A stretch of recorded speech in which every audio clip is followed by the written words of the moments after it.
ভবিষ্যতে বিয়ে করবে বলে জেনা করেছে এবং মিথ্যা প্রেমের অভিনয় করে আমাকে ধোঁকা দিয়েছে, এর কোনো শাস্তি হবে কি না? মারাত্মক একটি বিষয়।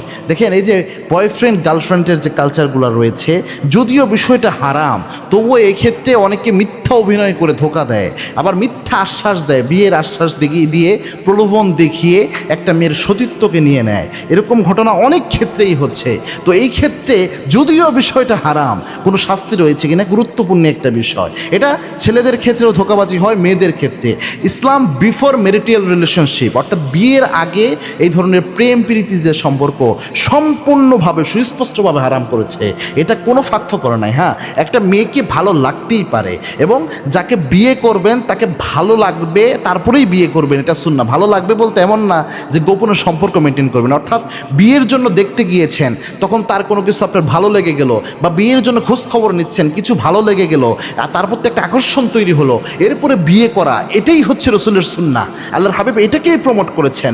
কোনো দেখলেন না, শুনলেন না, জানলেন না, শুধু বিয়ে করার পরে আপনি দেখলেন, এটা কখনো সুন্নাহ হতে পারে না। আল্লাহর হাবিবের কাছে একবার এক সাহাবী এসে বলেন, ইয়া রাসূলুল্লাহ, আমি বিয়ে করতেছি। আল্লাহর হাবিব বলেন, তুমি যে বিয়ে করতেছো, তোমার স্ত্রীকে তুমি দেখেছো যাকে বিয়ে করতেছো?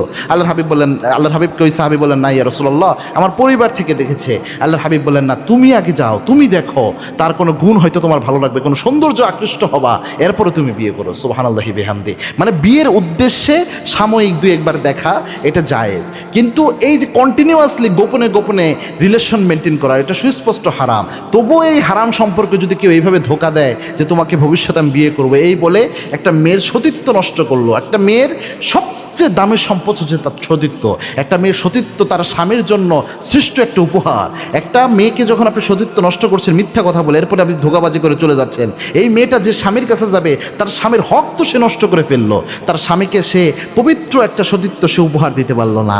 এইটা কিন্তু মারাত্মক ভাই। আপনি শুধু জেনা করতেন যদি দুইজনের সম্মতিতে, আপনি জেনা করেছেন মেয়ের সাথে, মেয়েরও সম্মতি ছিল, আপনারও সম্মতি ছিল, কোনো এখানে ওয়াদা ছিল না, কোনো কমিটমেন্ট ছিল না, বিয়ের কোনো আশ্বাস ছিল না, তাহলে এটা আল্লাহ চাইলে মাফ করে দিতে পারে। এটার জন্য আল্লাহ আপনাকে অনেকভাবে চাইলে মাফ করতে পারে। কিন্তু আপনি মিথ্যা বিয়ের ওয়াদা দিলেন, দিয়ে সতীত্ব নষ্ট করে চলে যাচ্ছেন, আপনি কিন্তু ওই মেয়েটার কাছে আসামি হয়ে যাচ্ছেন, কারণ ব্যক্তির সাথে জড়িত গুনাহ হয়ে যাচ্ছে, কারণ তার সতীত্ব আপনি নষ্ট করেছেন।